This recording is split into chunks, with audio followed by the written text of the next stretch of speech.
राधे राधे सभी को। आज मैं बना रही हूँ इडली सांभर चटनी। उबाल ली है और इधर ये सब्जी काट ली है। आजकल ये 2 टमाटर है, टमाटर का रेट बहुत हाई हो रखा है, इसीलिए आज सांभर को खट्टा करने के लिए 2 आमी भी डाल सकते हैं। और ये नारियल की चटनी की तैयारी हो रखी है, तो बस अभी हम बनाएंगे। अभी मैं दिखाती हूँ। तेल गरम हो गया है, तो इसमें हम सरसों के दाने डाल रहे हैं और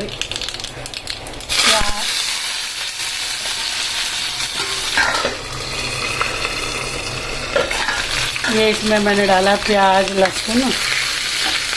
प्याज थोड़ा डाला है, या तो ये समझ लो ख़त्म हो गया है, ये समझ लो कि भाई विधि बनानी थी। थोड़ा सा हरी मिर्च, नहीं मसाला बन रहा है। अब इसमें हम है ना ये जो सब्जियां काटी हुई थी, पत्ता गोभी, बीन्स, लौकी और गाजर भी काटूंगी। अभी थोड़ी सी साबुत लाल मिर्च भी डाल दी है, मसाला रेडी हो जाए।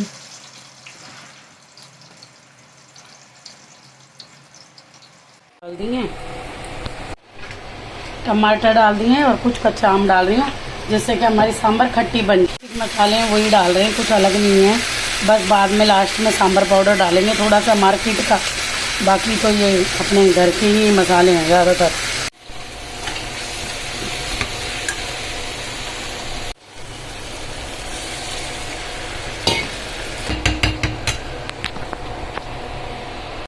अब इसको पतला करने के लिए इसमें पानी डाल दिया है।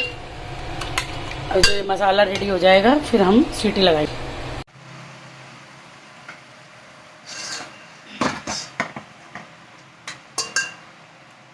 मसाला ये पक गया है, अब इसको इसमें डाल देते हैं।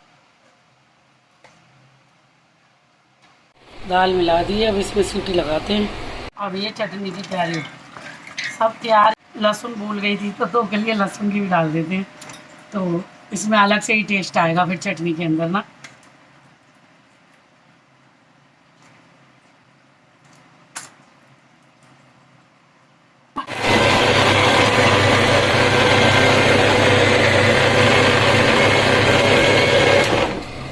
मेरी पिस गई है। अब इधर तड़के की तैयारी कर रहे हैं चटनी के। 1 चम्मच रिफाइंड डाल दिया है। अब रिफाइंड ज़रा गर्म हो जाए। रिफाइंड गर्म हो गया है, अब इसमें बस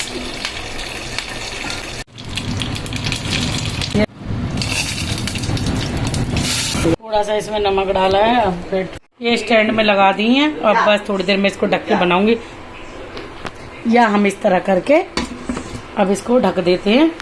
अब ये इडलियाँ बनती रहेंगी।